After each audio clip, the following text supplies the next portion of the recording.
La friponne divine ou le fripon divin.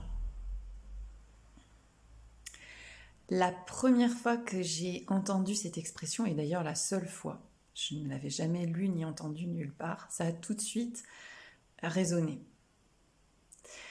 C'est une expression qui vient de Jung. Et c'est un archétype, le fripon divin, qui est très présent depuis l'enfance dans l'histoire de Vera.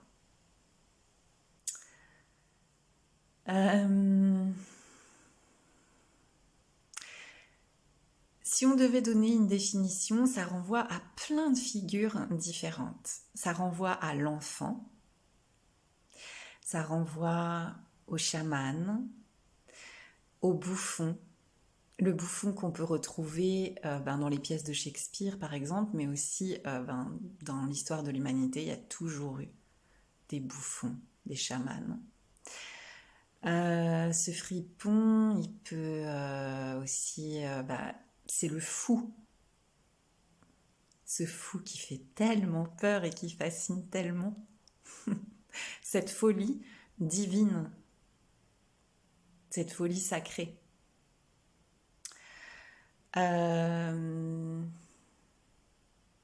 Ouais, ça renvoie à cette transgression.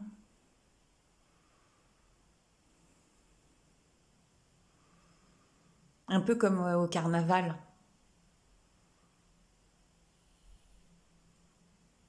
Où tous les codes s'inversent. Et cet archétype, quand il apparaît, il n'est pas forcément que confortable.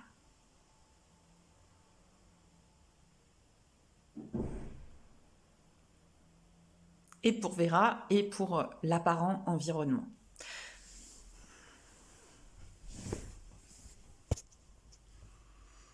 Là, je suis plus confortable, moi, par contre.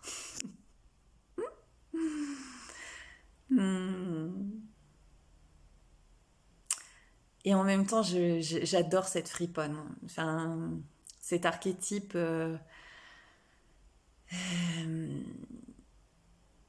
il permet énormément de dédramatiser, d'apporter de la légèreté.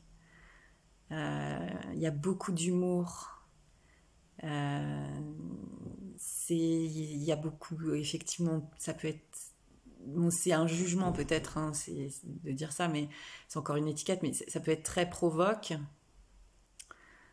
Mais voilà, tu vois, le bouffon, c'est le seul qui avait le droit de dire ses 4 vérités au roi.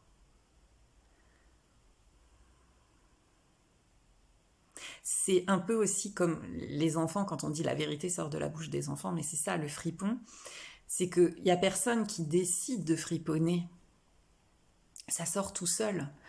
Et ouais, c'est pas forcément confortable. Enfin, depuis l'enfance, ça crée des remous, quoi. Et bah, c'est du surf, quoi. C'est incontrôlable. Le fripon, il est incontrôlable. C'est-à-dire que il déboule, quoi. Elle déboulonne, la friponne. Ouais.